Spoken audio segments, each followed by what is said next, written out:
Hola, bienvenidos a Pláticas con Yaret. Hoy tenemos un tema súper interesante que seguramente han escuchado en casa, en trabajo, en reuniones con amigos. ¿Alguna vez han escuchado mi escritura la tiene Infonavit? Todos estos mitos notariales hoy los vamos a platicar con nuestro invitado especial y de superlujo, Eduardo Lomelí. Lalo, bienvenido, muchísimas gracias por tu tiempo y por estar aquí con nosotros el día de hoy. Hola, Yaret.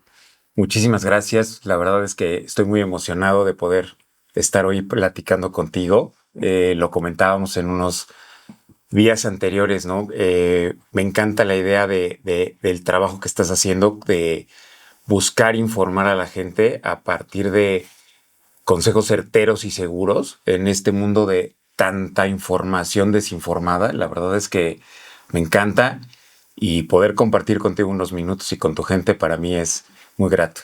Muchas gracias, Lalo. No, hombre, al contrario, como siempre platicamos tú y yo, siempre es importante contribuir un poquito a informar correctamente, a dar todos estos principios jurídicos y bueno, qué mejor que tenerte aquí, que yo sé que eres expertísimo. Para quien no lo sabe, es aquí el señor doctor del derecho notario. Entonces, encantada de la vida de tenerte y justamente este tema tan interesante de los mitos en las compraventas, de cuáles son realmente las reglas jurídicas, qué debe de pasar en realidad y no dejarnos llevar por mala información, ¿no? Todas estas malas noticias, gente que dice saber y que da una asesoría incorrecta a los clientes. Siempre es importante tener pues, estos datitos en el radar y por supuesto acercarse con los especialistas. Entonces, en función a ello, a mí me genera mucha incertidumbre en algunas ocasiones y muchas otras cosas en otros momentos cuando llegan los clientes y nos dicen, no, oiga, es que mi escritura la tiene Infonavit, ¿no? ¿Cómo vamos rompiendo esos mitos, Lalo, en cuanto a esos comentarios y esas percepciones que evidentemente son mitos de hace muchísimos años? O sea, la gente pensar que tiene hoy día su escritura en su poder o no en su poder, puede o no hacerlo un propietario jurídico. Mira, a mí esa se me hace una pregunta básica y importantísima de aclarar. O sea, a ver, creo que todo esto nace a partir de la desinformación o las creencias que a lo largo del tiempo y de los meses o de los años nos vamos generando, ¿no? En sobremesas, porque todos tenemos un compadre, una comadre, un amigo, el que ya le pasó, y además pudo ser que no haya tenido una buena experiencia y de eso generan una regla. Sí, claro. Que no es una regla jurídica ni sustentada en nada, ¿no? A ver, yo aquí empezaría diciendo que esta pregunta le aplica para cualquier modo de adquisición de vivienda que viene financiada. Es decir, puede ser con un banco, puede ser con el Infonavit, puede ser con el Fobiste. Cualquier forma de adquisición de vivienda financiada está sujeta a esta pregunta, pero esa pregunta tiene una respuesta que lo que no es verdadero es que tus escrituras las tiene el Infonavit y que no eres dueño de nada. Eso es lo que es falso y eso es lo que hay que decirle a la gente. La gente se vuelve dueña desde el momento en que firma su escritura. Correcto. ¿Okay? Ahí adquiere la propiedad. En una escritura donde se formaliza la adquisición de un inmueble con un crédito, normalmente hacemos constar dos contratos. Un contrato de compraventa y un contrato de apertura de crédito simple, con garantía hipotecaria. El contrato de compraventa por sí mismo me hace propietario y adquiero la propiedad. Es decir, yo ya soy dueño de lo que compré. El crédito solamente me da la posibilidad para yo pagarle a mi vendedor el precio de lo que estoy adquiriendo. Es decir, el financiamiento lo utilizo como una vía de pago. Claro. Y el banco lo que hace es decirme, pues yo necesito que me garantices tu deuda. ¿Cómo te la puedo garantizar? Constitúyeme una hipoteca. Entonces, el inmueble que yo compré, se lo doy en hipoteca al banco, al Infonavit o al Fobiste. Pero no cuando yo digo se lo doy, no significa que le entrego las llaves o le entrego las escrituras. Justo. Simplemente le doy una garantía de pago, ¿correcto? Pero el propietario sigo siendo yo. Es decir, yo puedo ir a la notaría en el plazo que me indiquen cuando firmo la escritura a recoger mis escrituras y a tenerlas como mi título de propiedad. Parece increíble, pero nosotros en la notaría de repente, además, hoy tenemos que prestar como el servicio de hospedaje o bodega, porque la gente no recoge sus escrituras, pensando en que, ¿qué? Hasta que termine de pagarle al banco, al Infonavit o al Fobiste, me voy a ser dueño. Y eso no es cierto. Eres dueño desde que firmaste tu escritura. Tienes que recogerla en el plazo que se establece una vez que se concluye su trámite. Y cuando tú terminas de pagar, cancelas tu hipoteca. Pero siempre fuiste dueño. Uh-huh. Me queda clarísimo, Lalo. Entonces, nada más para concluir esa parte que acertadamente nos explicas es: yo soy dueño de la propiedad desde el momento en que firmo mi escritura pública.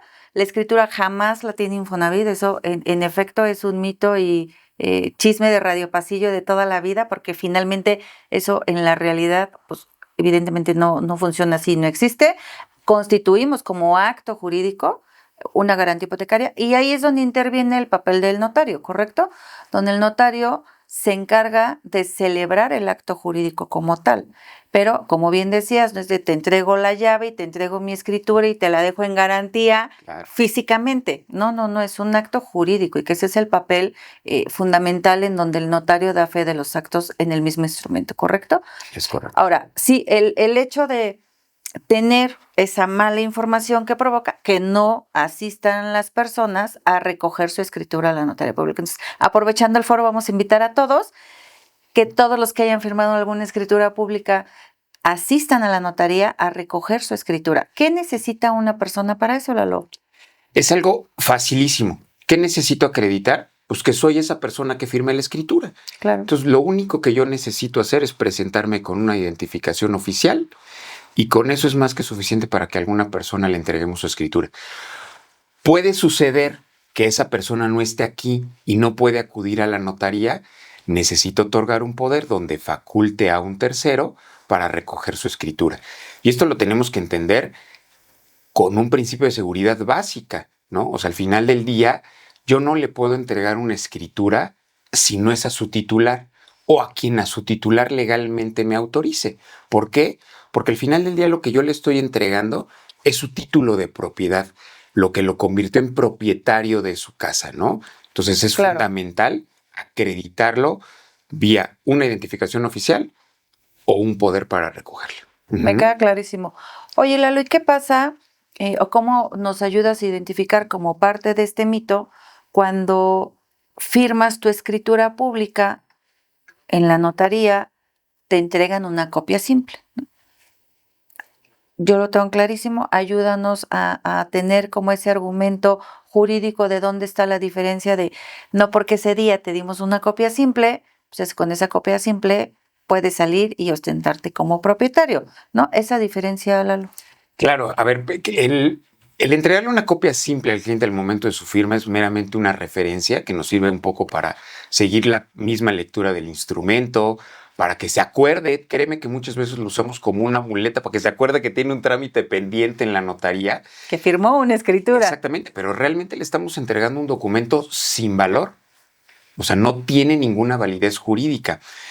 ¿Qué hacemos nosotros en la notaría? Nosotros les explicamos a través de los liceos burgos, los notarios, cuando bajan a las firmas, que estamos empezando el proceso de su escritura. Claro. Es decir, se firmó, nace el acto jurídico y viene una serie de pasos administrativos que tenemos que dar. Nosotros tenemos que avisarle al registro público que ya firmamos la escritura, tenemos que pagar los impuestos, hacer el cambio de propietario en la oficina catastral e inscribir en el registro público. Entonces, cada uno de estos pasos se los vamos informando a los clientes y le avisamos. Ya está lista tu escritura, pasa a recogerla. Esta información también se la decimos desde que firma su escritura. Sí, lo sé. Que lo hemos platicado 1000 veces tú y yo, ¿no? O sea, el cliente en un momento tan especial que es la firma de su escritura, donde está comprando o incrementando su patrimonio, recibe tanta información, o sea, la información del crédito, de sus pagos mensuales, de su tasa de interés, más la lectura del instrumento y todos los trámites posteriores, es muy probable que pierda información, pero a nosotros nos gusta ser muy puntuales y subrayarle al cliente que en 4 5 meses máximo, regrese a la oficina para recoger su escritura. Importantísimo. Sí, Si claro. no, la copia que tiene es literal papel. Es papel y no sirve de nada, pero bueno, sí, yo asumiría que en efecto la mayoría de las personas se llevan en mente cuando estoy en las firmas junto con la notaría, que esa copia pues es únicamente una referencia. Te puede parecer increíble que a la vuelta de los años, cuando iniciamos procesos de ventas, lo que nos entregan los clientes para que iniciemos un proceso de formalización de un crédito hipotecario traslativo de dominio es la copia simple. No, es que O sea, de verdad es increíble, es la copia si simple. yo te platicara que en la notaría tenemos escrituras de hace 20 años, No, imagínate, bueno. imagínate nada más. Bueno, pues ojalá que quienes nos escuchen tengan claro este mito. Hay que ir por la escritura en un promedio de 4 o 5 meses posteriores, inmediatos a la firma de escritura. Así Clarísimo. Perfecto, pues de ahí deriva nuestro siguiente mito que tenemos todos los días de manera así súper regular, todos los días. ¿Puedo vender mi casa teniendo hipoteca? Por supuesto. Claro. ¿Estás de acuerdo conmigo? Por supuesto. Platícanos jurídicamente qué pasa con ese mito, Lalo. Claro, mira, van de la mano uno del otro, ¿no? Correcto. O sea, el pensar que yo no soy dueño de nada porque todo lo tiene en propiedad del banco, el Infonavit o el Fobiste, pues me hace pensar que no puedo disponer del bien, ¿no? Si no puedo disponer del bien, no puedo pensar en volverlo a hipotecar, no puedo pensar en venderlo y simplemente se puede quedar ahí cuando podría yo tener la posibilidad de vender ese inmueble para adquirir uno mejor o volver a mejorar mi crédito o dar una nueva hipoteca para un proyecto que tengo aparte. O sea, pero un poco a partir del desconocimiento de que no soy dueño de nada, me genera toda esta Claro, cadena, ¿no? arrastramos más mitos, ¿no? Más Exactamente. mitos en el medio inmobiliario. Y hoy día, la verdad es que tienen un movimiento sencillo. A ver, y yo cuando digo sencillo no digo rápido de 10 minutos, no. O sea, pero sí es un trámite sencillo que nos permite hoy, sin importar si mi inmueble está hipotecado, porque aparte hay que distinguir, puede estar hipotecado aunque ya le pagué el crédito, porque muchas veces los clientes terminan de pagar su crédito y no cancelan su hipoteca. Sí, justo para allá iba. O puedes seguir hipotecado porque mi crédito sigue vigente y tengo que seguir pagando. En cualquiera de los dos supuestos, se puede realizar prácticamente cualquier operación inmobiliaria con un inmueble. Claro. Cualquiera. Y específicamente, Lalo, dinos, compártenos en tu gran conocimiento de procesos notariales y jurídicos, exactamente cómo distinguir y cómo hacer el proceso de, a ver, yo tengo mi propiedad, la voy a vender. Liquidé mi crédito hace 3 años, pero nunca, si nunca fui por la escritura, pues mucho menos puedo traer en el radar que tengo que hacer un proceso de cancelación de hipoteca. Y tenemos ahí 2 supuestos, ¿no? Cuando yo ya liquidé previamente la hipoteca, tengo que hacer un trámite. Ese trámite, ¿cuál es, Lalo? Es el trámite de cancelación de hipoteca. ¿Qué? Y lo tengo que iniciar directamente con mi banco, con el Infonavit o con el Fobiste. O sea, es un trámite que se inicia solicitud de parte. Hoy día hay algunas instituciones que vía la regulación bancaria que existe, hay programas que detectan en automático un pago final de una hipoteca y proceden a su liberación. No todas las instituciones lo tienen instrumentado, en algunos casos sí o no, pero es un proceso que detona por parte del cliente. O sea, el cliente lo que tiene que tener claro es, una vez pagando el crédito, tengo que solicitarle a mi institución financiera la carta de cancelación de hipoteca, con ella acudir a mi notario de confianza. Pensaría que solamente es la 38 y la 76. Claro. En y este después, momento solo tenemos así es. 30 y 76, licenciado. Y después, hacer su trámite con el notario, inscribir en el registro y se acabó. Ese es el trámite, sencillísimo, o sea, no tiene mayor complejidad. No tiene mayor complejidad. Así es. Ese es cuando yo terminé de pagar mi crédito. Y ahora yo voy a vender y entonces en esa misma línea y en ese mismo supuesto voy a presentar mi título de propiedad, que es la escritura que ya fui a recoger y que mañana mismo tienes a toda la gente en la notaría recogiendo su escritura, ¿no? Y una segunda escritura que sería mi complemento, que es mi cancelación de hipoteca, ¿correcto? Es correcto. Ok, perfecto. Y ahora, ¿qué pasa cuando yo quiero vender y aún tengo hipoteca? Ok. ¿Cuál es el proceso jurídico? ¿Cuál es el alcance jurídico? Mira, el proceso es muy similar al que platicábamos para cancelar la hipoteca. ¿Cuál es la gran diferencia? Pues que aquí el crédito está corriente. O sea, sigo debiéndole al banco una parte de ese crédito, Claro. ¿no? ¿Qué tengo que hacer? Yo le tengo que solicitar a mi institución financiera una carta de cancelación de hipoteca condicionada a pago. ¿Ok? Aquí lo Ahí importante. radica la diferencia. Exactamente. Ahora sí que la manera de pedir está el Está dar, el dar, ¿no? claro. Entonces, yo lo que le tengo que pedir al banco es una carta de cancelación de hipoteca condicionada a pago, ¿no? Perdón, vuelvo a subrayar el condicionada a pago, Sí, sí, porque esa es total. la gran diferencia. Sí, total. ¿Qué va a hacer esa carta? A nosotros, en la notaría, nos va a instruir a celebrar ese acto contra la verificación del pago del saldo deudor del crédito. Contra la acreditación de ese pago, el banco acreedor me va a firmar la cancelación de hipoteca y el inmueble queda libre de gravamen. Ahora, ya en el proceso práctico de la operación, todo esto se hace de manera simultánea. Entonces me resulta muy fácil, muy seguro, transparente, Además, porque yo creo que de repente el desconocimiento nos lleva a generar figuras y incertidumbres, contratos raros que ponen pues yo diría, ponen en riesgo a cualquiera de las partes, porque para ambas partes pueden existir riesgos cuando no lo haces de manera segura, transparente y con la asesoría debida. Pero es tan fácil como eso. Solicito al banco mi carta de cancelación de crédito condicionada a pago, trabajo con mi notario, el notario se encargará de manera simultánea de hacer constar una cancelación de hipoteca, ¿correcto? una compraventa, y si además viene con un nuevo crédito de adquisición, ese nuevo crédito. ¿Ok? Y entonces, el notario dentro de todo este proceso tendrá la obligación de acreditar las formas de pago, entre ellas la que paga el crédito original, y con eso la institución acreedora original me firmará la cancelación y nosotros le podemos garantizar al cliente que el inmueble que está comprando está libre de gravamen y que además el pago llegó a donde tenía que llegar. Claro. Porque muchas veces pasa, Yaret, y esto de verdad es importante que la gente lo conozca por protección a su patrimonio, Claro. ¿no? Que muchas veces le dicen, vamos a celebrar aquí un contrato entre nosotros donde tú me vas a pagar de anticipo lo que le debo al banco para que yo vaya y liquide el crédito, para que entonces pueda hacer el trámite de cancelación de hipoteca y cuando tenga la cancelación de hipoteca nos vemos para firmar. Perfecto. ¿Cuánto cuesta el inmueble? Ejemplo, 3 millones de pesos. ¿Cuánto le debes al banco? 2 millones. Ah, o sea, el anticipo son 2 millones. Justo. Y con uno vamos a dejar todo el cumplimiento. Y pasa, ¿eh? O sea, sí, yo también lo he visto y de verdad les digo, no, a ver, espérenme.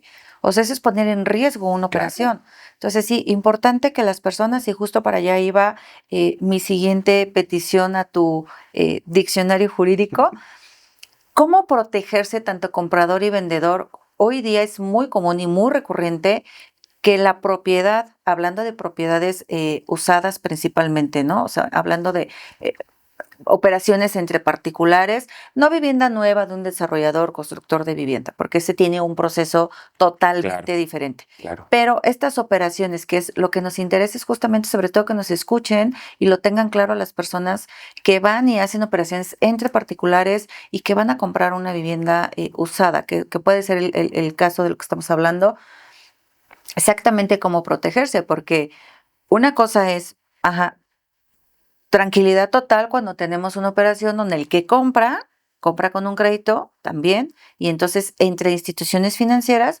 pueden hacer el intercambio de pagos, ¿no? Y nuestra operación pues está segura, pero hay que pedir la carta correctamente, ¿no? Reiteramos, cancelación de hipoteca condicionada a pago, ¿no? Así es. Y ahora, ¿qué pasa, Lalo, cuando yo quiero comprar y quiero comprar con recurso propio, pero quien me vende tiene deuda de crédito? ¿Cuál es tu sugerencia para que la seguridad jurídica de la operación no esté afectada por ningún lado. Es decir, que minimicemos totalmente el riesgo de que podamos tener pues una operación que está pagado un anticipo de 2 millones, pero nunca lleguemos a la firma de escritura a la notaría, ¿no? Y eso se convierte finalmente en un fraude inmobiliario. ¿Cómo minimizamos ese posible fraude en estos supuestos, Lalo? Mira, ¿Cuál es la sugerencia? Yo aquí diría, la sugerencia es como muy básica. A ver, primero, olvidemos del consejo del compadre y de la comadre. Ese no cuenta para estos momentos. Esos no cuentan nunca. A comprar, ¿no? Digo, perdón todo el respeto, pero esos Sí, sinceramente hoy día no cuentan. O sea, siempre hay que asistir con el profesional, con el especialista. Yo les digo, es como si quieres ir al médico, ¿no? Pues no le vas a ir a preguntar al de los tacos, pues no, vas a ir al médico, ¿no? Entonces, lo mismo pasa con temas jurídicos y con operaciones traslativas. Hay que ir al especialista. ¿Quién es? Al perito en derecho. Hay que asistir a la notaría. Así es. Y pasa eso, ¿no? A veces cuando vamos al médico nos dan noticias que no quisiéramos escuchar, porque si se le preguntamos a mi compadre, pues él me va a dar una noticia que sí quiero escuchar, Claro. ¿no? Entonces, dijeron, bueno, aquí amigo, es la un felicidad poco. radica en la ignorancia, Alexia. Entonces, Exactamente. mejor no voy. Sí. No, al contrario, Sí. ¿no? Hay que evitar futuros males. Es correcto. Entonces, Aquí, ¿cómo lo hacemos? Lo más sensato para ambas partes, lo que sería muy transparente, es ya sea que estén asesorados por un agente inmobiliario, por un broker, es tocar puerta en una notaría. Esta es la operación, así la queremos celebrar. ¿Qué hay? Bueno, hay un inmueble que está hipotecado. ¿El crédito está vigente? Sí, sí está vigente. Entonces, vamos a tramitar esta carta, ¿ok? Ya que tenemos la carta, que tú y yo lo sabemos, es un trámite, a ver, cada día es más sencillo. Rápido, o sea, en algunos estamos hablando de días, en algunos de 15.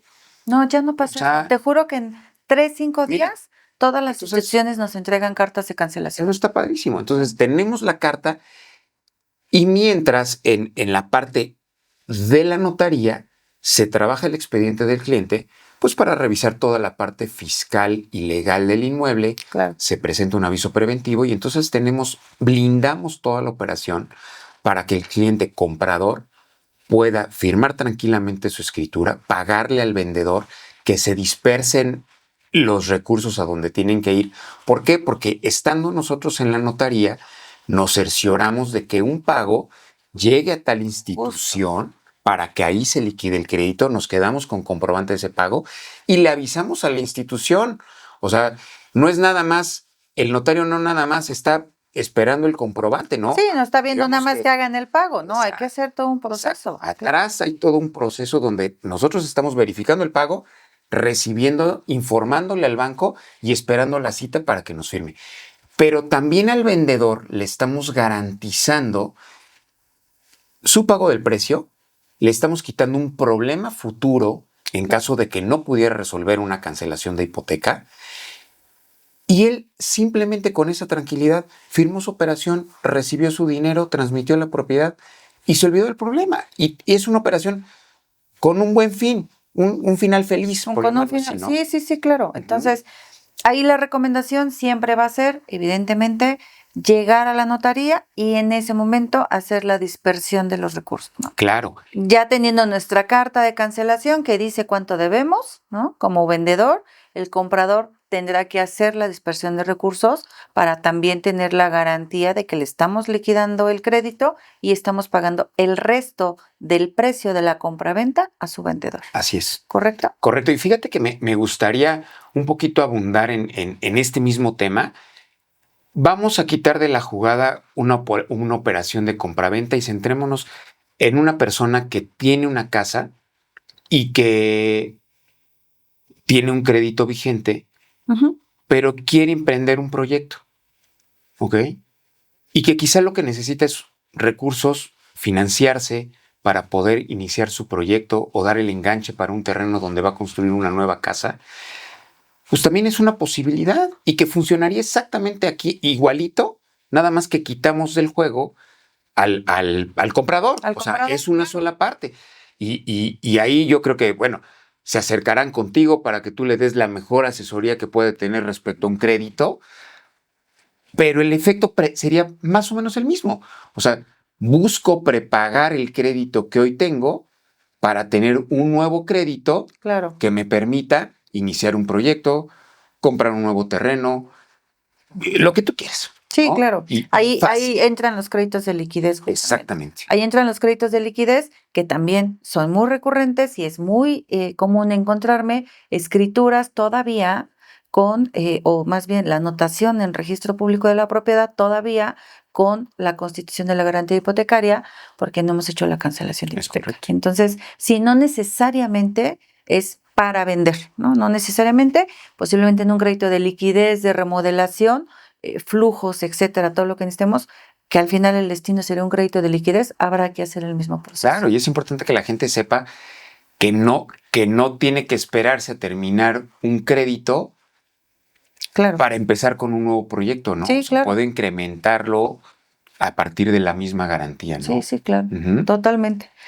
Muchas gracias, Lalo. Les digo que ustedes son expertos, licenciada. Ni me digas eso, que más sea. Oye, Ser que me la creo. el otro mito que tenemos y que creo que va a ser mi favorito, A ver. porque ese puede ser el más recurrente, Lalo, en años atrás, ¿no? Y que hoy tiene una trascendencia en buro de crédito, en escrituras, en poderes, y por lo tanto hoy nos enfrentamos ante eso a ley antilavado, malos historiales crediticios, poderes que hoy ya no nadie nos va a recibir, ¿no? Que tienen 10, 15 años. Entonces, ¿cuál es este mito?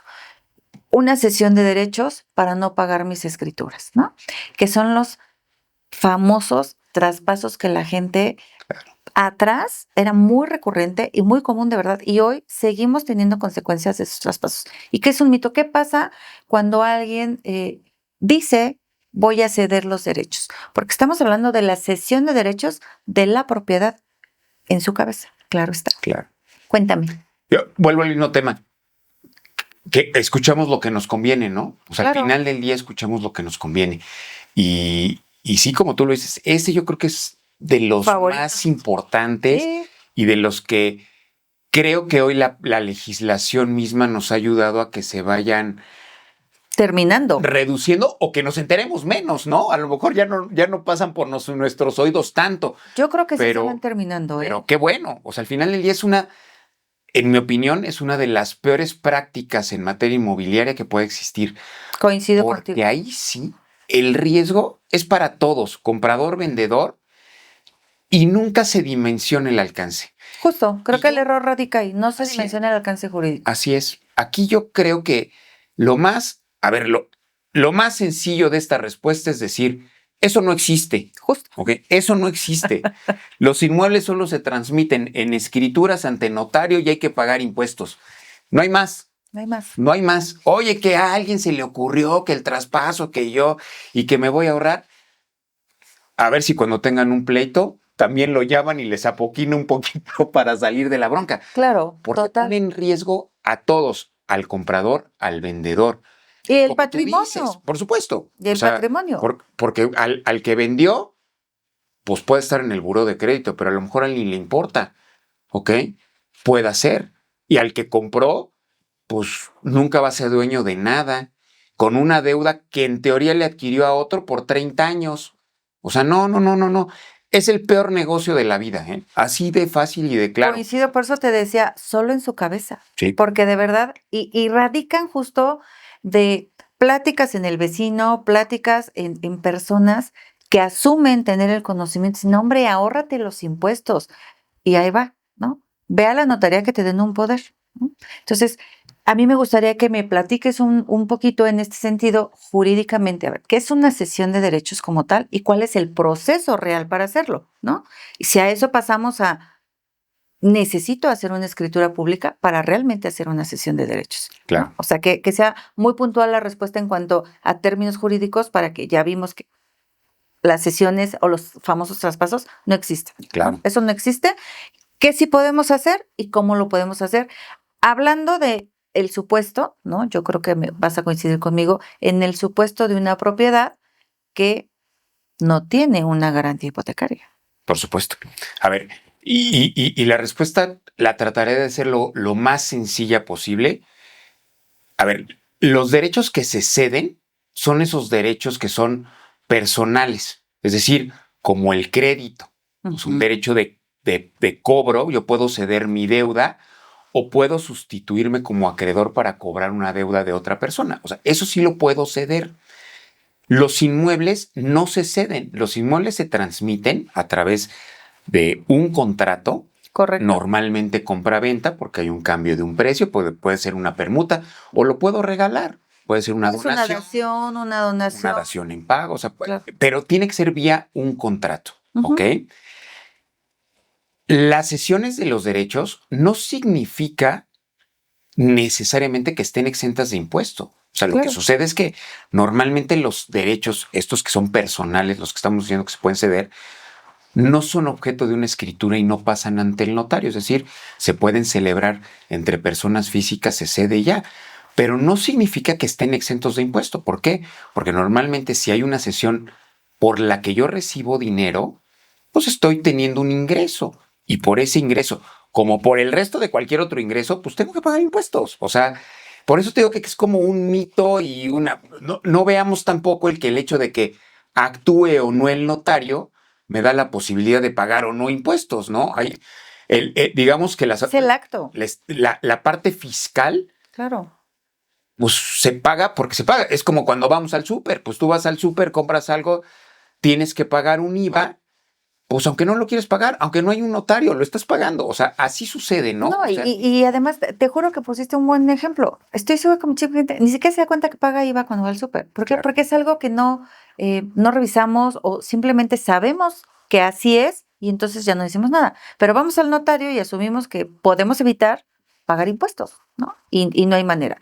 Y entonces, en ese mismo supuesto, muchas veces me llegan, y allá afuera hay 1000 ejemplos, yo soy el propietario, pero tengo un poder, ¿no?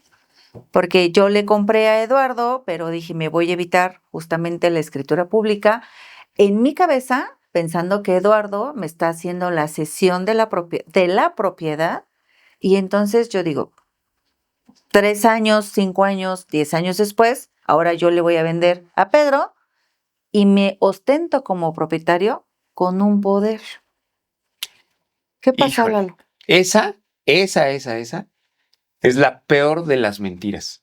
Ya sé. Es la peor de las mentiras. O sea, aquí sí, yo creo que hay que entender el alcance de un poder. Justo. Hay que... Estas creo que sí son de esas verdades fuertes, ¿no? Esas que no quisiéramos oír, porque, o sea, quien tiene un poder y lo crea, pues a lo mejor no le va a gustar, pero esa es la peor de todas las mentiras. El tener un poder no me hace dueño. Justo. Y no me hace dueño de nada. Y ahí ¿ok? radica un mito, ¿estás de acuerdo? Claro, por O sea, supuesto. no me hace dueño tener un poder. ¿Qué me confiere el poder? Representación. O sea, yo soy representante de esa persona que me lo dio, Claro. a lo mejor con una amplitud de facultades tal que me permiten vender. Y en esa, digamos que en esa amplitud de ejercicio de facultades, ejerzo actos de dueño. Pero no es que los esté ejerciendo yo. A título personal. Exactamente. Claro. Los estoy ejerciendo a nombre de esa persona que me dio el poder. Entonces, la verdad, ahí sí hay que tener cuidado. Yo siempre digo, a ver, cuando alguien me pide una opinión al respecto, para mí es como cuando alguien tiene migraña y le dicen, tómate un mejoralito. Y mejoralito, o sea, el de niños, ¿eh? O sea, un mejoralito. Pues, ¿qué le va a pasar? Pues le va a quitar el dolor 3 minutos. Claro. Y si eso le va bien, ¿no? Claro. No. El poder nunca es una recomendación, porque además te voy a decir una cosa. Se desnaturalizó completamente a partir de estos traspasos el tema. Y entonces se sentía dueño el que tenía el poder. Pero no, se olvidaban de que hay un contrato privado de compraventa donde fue el vehículo jurídico sin forma. O sea, estoy de acuerdo, no tiene forma, pero hay un vehículo jurídico, un contrato que se llama compraventa. Sí, una obligación de compra-venta, pago, Exactamente. claro, entrega, posesión. Donde eso sí me hace propietario, no el poder. Claro. No el poder. Y hoy día, la verdad es que, y la verdad es que eso sí lo digo con gusto, porque a mí te digo, para mí es una forma en que nos vamos sientas en la quitando confianza. de mitos, nos vamos quitando de forma en que la gente cae engañada de mucha gente que se dedicaba a ese tipo de traspasos, que hoy por muchos canales están ya muy limitados los poderes irrevocables vinculados a un traspaso, ¿no? O sea, tú bien sabes los bancos, las limitaciones que tienen en cuanto a los tiempos de los poderes, en Las cuanto a características las del poder. cuentas a donde tiene que caer el recurso. O sea, es muy cuestionable que vía un poder donde yo ejerzo actos de representación, pues me depositen a mí, si se lo tienen que depositar al que es el propietario, ¿no? Claro. Entonces, eso también, que hoy fiscalmente es una línea muy trazada. Hoy el tema del lavado de dinero, que lo convierte en una actividad vulnerable de la que siempre hay que avisar a la UIF, a la Unidad de Inteligencia Financiera. O sea, creo que eso que pareciera desmotivar, yo la verdad es que lo aplaudo. La verdad es que lo aplaudo. Yo también coincido Porque contigo. al paso de los años, ¿cuántas veces nos ha tocado verlo, Yaret? Y vivirlo en carne propia. O sea, no nos los cuentan. O sea, esto no es, Sí, o a sea, no es nosotros del no es el compadre. vecino, No es la el historia del compadre que nos compadre. contó, claro, lo ¿Cuántas veces vemos. nos ha tocado ver que ya se murieron? Sí, correcto. Hay que armar el expediente WIF, localícenlos. ¿Y qué acaba siendo el resultado final? Pues mejor los traigo y que firmen la escritura, ¿no? Claro. Y entonces, eso que me vendieron, que me iba a ahorrar, ¿qué tal? Ya lo pagué y lo pagué más caro. No, justo, allá iba, y además lo vamos a pagar más caro, Claro. o sea, que lo tengamos muy presente porque un poder, al final del día, no me va a resolver no pagar impuestos el día que yo quiera transmitir la propiedad o simplemente regularizar y tener mi título de propiedad, no un poder, mi título de propiedad, que es mi escritura pública, me toca pagar impuestos con recargos.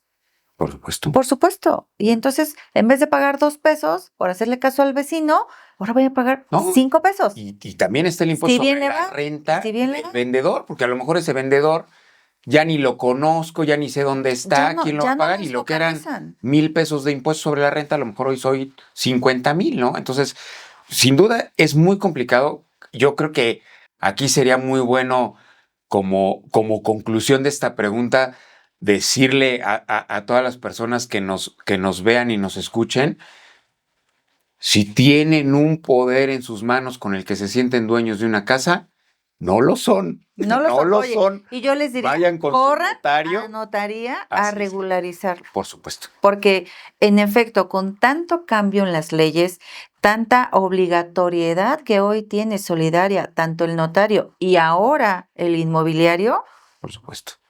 jurídico, fiscal, la UIF, evidentemente, cada día va a ser más complicado, ¿no? Y confiamos en que la persona vive. Por supuesto. No, no Porque, es un lío. porque justo no vislumbramos el alcance jurídico. Tal vez ya no vive, tal vez no tiene testamento, seguramente, ¿no? O cuando tenemos este tipo de Claro. consejos de doña Chonita y del vecino y demás, pues seguramente no vamos a tener un testamento, no dejamos una disposición testamentaria, ¿no? Entonces, todo el alcance jurídico que puede tener, además de fiscal, ¿no? Por supuesto. Porque, insisto, le va a salir más caro todo el asunto. Y entonces, en esta tesitura, Lalo, siempre hay 2 poderes, ¿no? Y aprovechando la plática del mito de ya me dieron un poder y yo ya me siento súper dueñísimo y además me siento con la capacidad de cobrar, de exentar impuestos, porque ese es el otro tema, etcétera, etcétera. Cuando tenemos estos poderes, que es un poder general y un poder irrevocable, que creo que también es aprovechando el tema y aprovechando que está usted aquí y domina todas estas señales jurídicas de diferencia entre un poder general, un poder irrevocable. ¿Por qué no otorgar poder irrevocables? Hoy no sé si en la Notaría 38 hacemos trámites de poderes irrevocables porque tienen un alcance jurídico que hoy no está padre. Cuéntanos un poquito. Mira, a ver, yo aquí lo que siempre he pensado es, cuando la ley lo prevé, cuando la ley lo regula, tiene una razón de ser. O sea, es para poder celebrar ese acto, es para Claro. poderlo llevar a cabo. Entonces, yo te diría, tajantemente, no es una respuesta de que no hagamos poderes irrevocables. ¿Por qué? Porque legalmente la irrevocabilidad de un poder se funda. El código establece el cumplimiento de una obligación o la garantía de la misma para la posibilidad de tener un poder irrevocable. Entonces, cuando lo tenemos en una operación donde se funda, donde es necesario el tema de un poder irrevocable, hay que hacerlo. Y hay que avisarle a la UIF y hay que armar un expediente. No pasa nada. Claro. ¿Okay? Cuando por práctica y prudencia no hacemos este tipo de poderes, cuando sabemos que van de la mano de un traspaso. Ahí sí la notaría nomás no le entra. ¿Okay? Claro, es que hay que diferenciar, ¿estás de acuerdo? Por supuesto. ¿Cuál es la finalidad de tu poder irrevocable y qué lo origina? Porque si el origen es evitar el pago de escrituras, de impuestos y derechos, pues evidentemente asumo que no lo vamos a hacer, Así ¿no? es. En cambio, si el poder irrevocable se va a otorgar con una finalidad de un inicio que está permitido dentro de la ley, no tendría por qué no otorgarse. Claro. Y yo creo que el tema se da en eso, en el abuso de las figuras, ¿no? Claro. O sea, cuando a partir de una figura que se genera con un principio dogmático legal X, le encontramos que nos sirve para otras cosas y se desvirtúa. Digo, yo la verdad es que tengo la fortuna de trabajar con unos notarios donde parte de nuestros principios tiene que ver con la honestidad y la transparencia. Y el deber ser. Por supuesto, que nos conducimos con nuestros clientes. Justamente en ese trabajo que tiene que ver la dación de fe. Para eso nos buscan los clientes. No, los clientes no podrían esperar menos de cualquier notario. Y entonces, en ese sentido, esa es la política que nosotros hemos optado. No hacemos poderes irrevocables cuando revierten un tema de un traspaso. El poder general también para eso está. Pues tú bien sabes, Jared, cuántas veces nos pasa que estamos en el cierre de una operación. Claro. Y la persona tiene que salir por un viaje de trabajo, por un viaje personal, lo que tú quieras. Sí. O simplemente va a adquirir a alguien que en ese momento no está aquí. Sí, bueno, que físicamente no es ahí posible nos puede dar asistir. poder y puede ser un poder general con ciertas limitaciones. O sea, pero lo estamos utilizando para el fin que es, ¿no? O sea, Claro. es un poder, lo representan, el pago llega a su misma cuenta. Es decir, Sí, no hoy hacemos tenemos triangulaciones. exacto, una trazabilidad perfecta. Mira, yo nada más, porque creo que el tema de los poderes en los Muy traspasos lo podríamos complicar y ponerle miles de ingredientes, pero hay uno que digo, tú compras con un traspaso, tú puntualmente pagaste cada una de tus mensualidades en un crédito de Infonavit de 30 años y cuando quieres vender el inmueble, vas, sacas tu certificado de libertad de gravamen con el notario que está celebrando la operación y te dicen, oiga, no lo puede celebrar porque el inmueble está embargado. ¿Cómo que está embargado si yo le pagué el Infonavit mes a mes? Ah, pero es que tiene un embargo de una de estas casas que te venden en abonos chiquitos para pagar poquito. Cualquier afectación. Claro, y resulta que, ¿de quién era ese embargo? Pues del que te dio el traspaso, porque él sigue apareciendo como propietario titular de ese inmueble en el registro público, resulta que le debe a este acreedor, hacen una búsqueda, ven esa casa y ya no pagaste y ya no tienes ningún contacto. O sea, te digo, creo que nos podríamos ir en este tema mucho, Sí, claro. pero sí es importante que la gente sepa. O sea, no existen los traspasos para evitarte impuestos, no existen, al contrario, a la larga son más caros. Los poderes no te convierten en propietario, yo siempre digo, es como si te convirtieras en el representante de alguien con superpoderes. O sea, porque en los poderes tienes, digamos que el A, el B y el C. Aquí tienes Claro. el C y es el que puede todo, pero no eres tú. Estás actuando en representación de otro. Claro, ¿no? sí, claro. Oye, y para terminar el tema de los poderes, Lalo, ¿qué pasa si la persona que otorga el poder fallece? ¿Qué pasa con ese poder? A ver, este también es un tema interesante y que además tiene como distintos escenarios. A ver, por regla general, los poderes terminan con la muerte de quien los otorga. Yo te doy un poder para que me representes en lo que tú quieras, incluso vender mi casa. ¿Ok? Fallezco, tocamos madera, fallezco, ese poder se termina. ¿Cómo sabemos que se termina? Bueno, es todo un tema. Ese es otro boleto. Digamos que se basa todo a partir de una declaración de quien lo ejerce, ¿no? Pero, Claro. pero jurídicamente hablando, ahí se terminó el poder, ¿no? Ujú. Pero aquí en el estado, aquí en Querétaro, tenemos una excepción a ese principio y es los poderes irrevocables. Los poderes irrevocables que subsisten la muerte de quien los otorgó. O sea, eso significaría que si el poder que yo te di tiene la característica de ser irrevocable, aunque yo me muera, tú lo podrías seguir ejerciendo. Claro. ¿Ok? Aquí también, en mi opinión, es un tema muy controvertido, delicado y con el que hay que verlo con pinzas. Si es irrevocable, subsiste después de la muerte, pues sí, no lo podemos negar, está previsto en la ley, así está previsto en la ley. En mi opinión, ¿cuál debería de ser nuestra interpretación? Que está o es irrevocable para el acto u obligación, aquel contrato bilateral o esta obligación que garantizó y que le dio nacimiento, no para otras cosas, ¿ok? Porque acuérdate que su fundamento es el origen del contrato. Entonces, si a partir de ese contrato yo lo que voy a hacer es que en ejercicio de él se escriture con el fin que tenía, está bien. Pero si yo estoy pensando en venderlo a un tercero, para mí es muy cuestionable el ejercicio de ese poder. Totalmente ¿Ok? de acuerdo contigo. Sé que muchos no estarán de acuerdo conmigo. Yo estoy de acuerdo Se contigo. abre un debate, pero bueno, simplemente digo, es mi opinión. Claro, ¿Ok? y yo lo dejaría ahí porque en efecto nos podemos meter en una Sí. controversia, pero yo coincido contigo, realmente coincido contigo.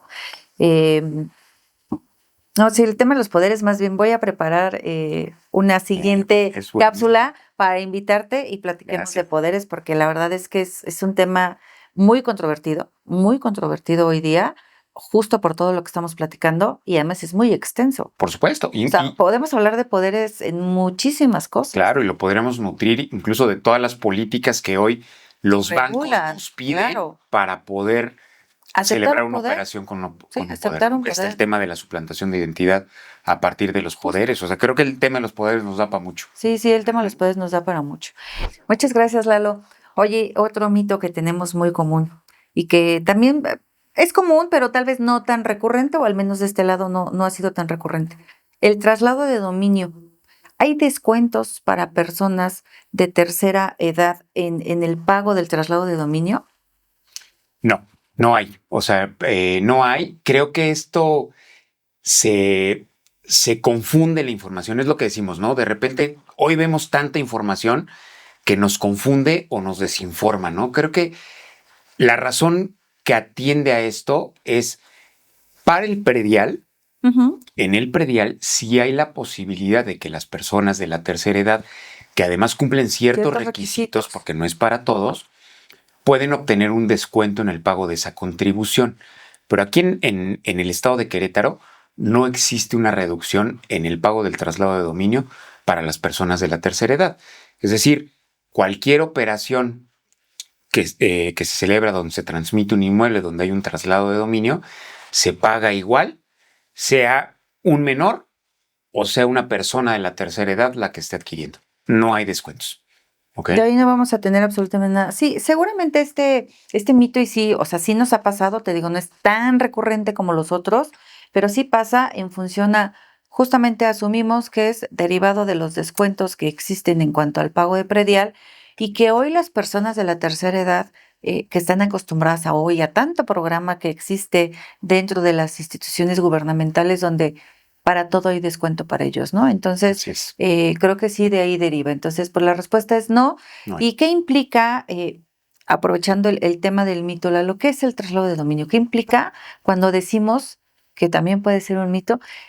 Ya sabes, ¿no? Los gastos notariales, tiene que pagar, no sé, 200,000 pesos de gastos notariales, ¿no? Y el mito de las personas es poner el grito en el cielo porque el notario se está haciendo millonario y está cobrando un dineral, ¿no? Así es. Ese dineral del que hablan las personas que están adquiriendo y que tienen que pagar unos gastos notariales que se componen honorarios, ¿no? Vamos a diferenciar los honorarios del notario, por supuesto. Así es. Pero el gran porcentaje, grosor de los gastos, pues evidentemente son impuestos y derechos. Y específicamente, perdóname, el traslado de dominio. ¿Qué es el traslado de dominio? Hablando de manera Estado Querétaro. Correcto. A ver, el traslado de dominio es un impuesto municipal este impuesto municipal siempre lo vamos a pagar por adquirir un inmueble. Y yo te diría, prácticamente están cubiertos todos los supuestos, con algunas excepciones, pero prácticamente como regla podríamos entender que todo acto por el cual se transmite la propiedad de un inmueble está grabado del traslado de dominio. Es decir, por compraventa, por herencia, por donación, por remate judicial, por Extinción de dación en pago, fideicomiso. transmisiones de propiedad en ejecución de fideicomiso. Toda cualquier operación jurídica o contrato jurídico que me hace adquirir la propiedad de un inmueble genera traslado de dominio. Insisto, por regla general. Es un impuesto municipal. Aquí en el estado de Querétaro, desde hace ya muchos años, prácticamente de los 18 municipios que integran el estado, prácticamente todos, hay excepciones, hoy tienen su ley de ingresos donde se regula de manera diferente la manera en cómo se tasa y cobra el traslado de dominio. Hay una ley general, la ley de Hacienda de los municipios del estado de Querétaro, donde establece un marco general de la contribución del impuesto de traslado de dominio, pero vía la ley de ingresos, cada municipio ha venido estableciendo año con año sus tablas para el cobro del impuesto. Hoy día esta tabla es una tabla progresiva, es decir, mientras más vale el inmueble, más es el impuesto que tengo que pagar. Es una es una tabla progresiva y además con una tarifa, es decir, también esta tarifa va creciendo y tiene una cuota fija a la que se le añade al resultado. Normalmente del 100% que nosotros pagamos de gastos notariales, el impuesto de traslado de dominio más o menos o puede llegar a ser hasta el 80%. Sí, es impresionante el porcentaje. Así es la gran parte de los gastos es el pago que se le hace al municipio. Y con esto no significa que el 20% que queda es del notario. No, claro. Todavía eso le tenemos que descontar lo que cobra el registro público, lo que se paga por los avalúos que se necesitan hacer para determinar el valor del inmueble, y ya queda la parte de los honorarios. Aquí en el municipio, más bien en el estado de Querétaro, y hablando principalmente de los municipios de Corregidora, El Marqués y Querétaro, pues más o menos el traslado de dominio puede llegar hasta el 8% del valor del inmueble. ¿Ok? Aquí tenemos que entender que es el valor del inmueble, que además puede ser el valor más alto entre el avalúo y el precio. ¿Ok? Entonces, digamos que el valor más alto es el que manda, sobre eso pago mi impuesto y puede llegar a estos porcentajes.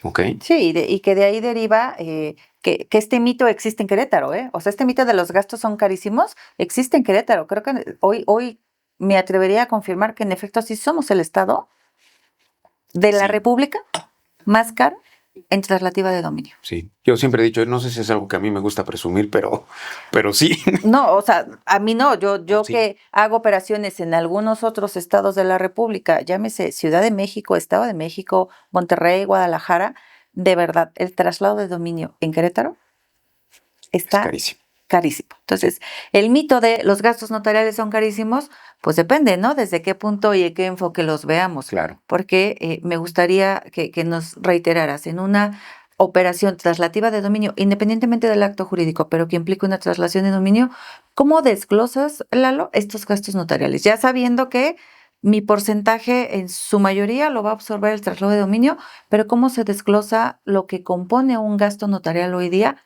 Hablando de este estado. Ok.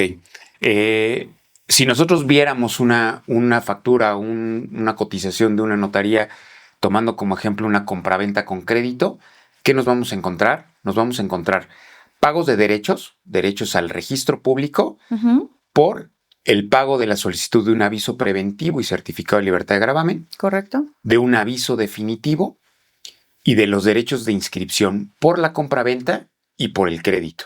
Claro. Por ambos conceptos nos cobran. Nos vamos a encontrar también derechos que si le pagamos a la autoridad catastral por el trámite del empadronamiento, nos vamos a encontrar el traslado de dominio que ya platicamos y nos vamos a encontrar el avalúo, ¿ok?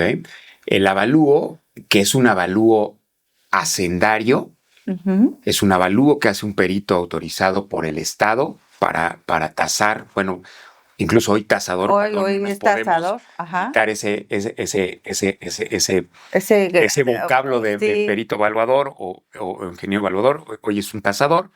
Va a estar también cobrado porque lo necesitamos para el pago del traslado de dominio y el trámite catastral. Y aprovecho nada más como para hacer aquí una distinción también que muchas veces nos cuestionan en el día a día. Si el banco ya hizo un avalúo para el crédito, ¿por qué la notaría hace otro? Aquí en el Estado, de manera particular, el avalúo comercial o bancario, el que practique el banco, no nos sirve para el pago del traslado de dominio. Tiene que ser necesariamente practicado por un tasador autorizado por el Estado. Por eso es que en nuestras operaciones siempre vamos a tener dos avalúos en este ejemplo, ¿no? El que hace el banco y el que hace el tasador. ¿Cuál nos sirve para el trámite notarial, por llamarlo así? El que hace el tasador. Por eso viene en la factura. Y por otro lado, digamos, esa sería la parte de los gastos, todo lo que se paga, digamos, administrativamente por el trámite de una escritura. Impuestos, derechos y gastos administrativos. Así es. Y la otra parte, pues ya ahora sí estaríamos hablando de los honorarios con su respectivo IVA que cobra la notaría y que cobra, pues, todos lo tenemos muy claro, o sea, a partir de un arancel que existe en la ley del notariado y en muchas ocasiones de los propios aranceles que las instituciones bancarias claro. Nos establecen a través de la celebración de un contrato de prestación de servicios, ¿no?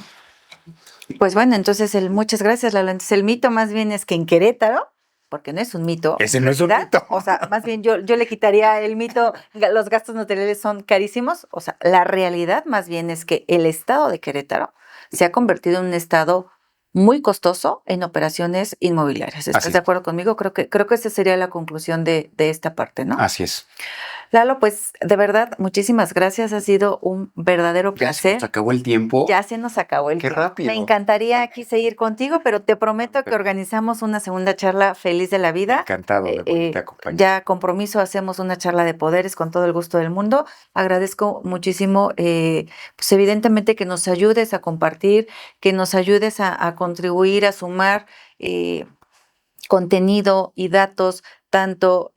Aquí damos datos financieros, de patrimonio, temas legales y que bueno, qué mejor que contar con personas tan capacitadas, de verdad, Gracias. Con tanto conocimiento jurídico y que además, de verdad, siempre te lo he dicho, es admirable el conocimiento, la responsabilidad, la honestidad y el deber ser con el cual sé que actúas día a día y de verdad, muchas gracias. Millones de gracias. Muchas gracias.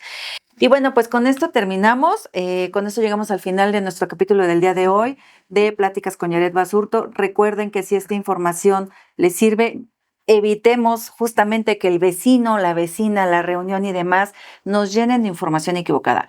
Ayúdenos a compartir, ayúdenos a seguirnos en nuestras redes sociales, de tal forma que tengamos información de verdad precisa, clara y bueno, con los fundamentos legales, con personas como el licenciado Lomelí que nos acompaña.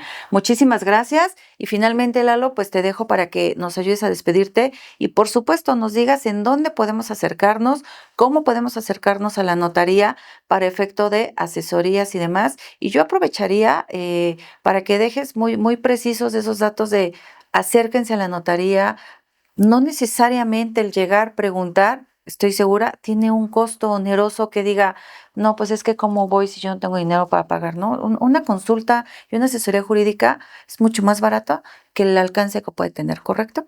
Correcto.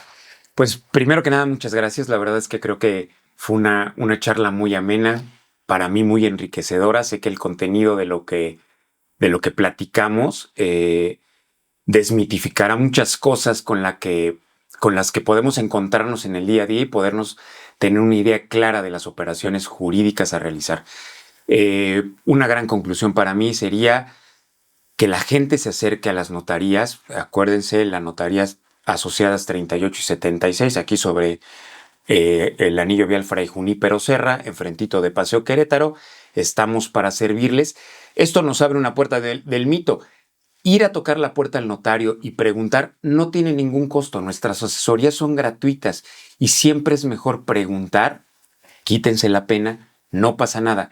Hagan una cita y encantados de poderles servir. La notaría tiene una trayectoria de muchos años. Yo llevo trabajando ahí 24 años. La notaría tiene mucho más, prácticamente casi 50.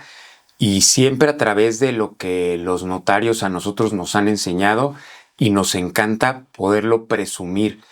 Transparencia, integridad en lo que buscamos. Nosotros nunca buscamos que las operaciones se queden por el simple hecho de celebrar. Nuestro trabajo es dotar de seguridad jurídica a las partes y no hay más cosa en nuestro día a día que podernos quedar con esa satisfacción. El saber que cerramos una operación donde las partes se van contentas por la asesoría que recibieron, para nosotros es la manera en cómo medimos nuestro éxito. Así es que, bueno, de parte de las notarías los invitamos. Los que no han ido a recoger sus escrituras, por favor, vayan. Y tenemos nuestras redes sociales. Nuestras redes sociales son en Instagram notarías 38 y 76 CRO. Ahí encontrarán la información de toda la notaría.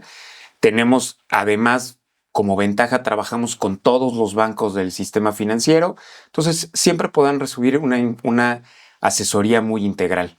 Muchas gracias por el espacio. Al contrario, enormemente. Muchísimas gracias a ti. Un placer. Muchas gracias.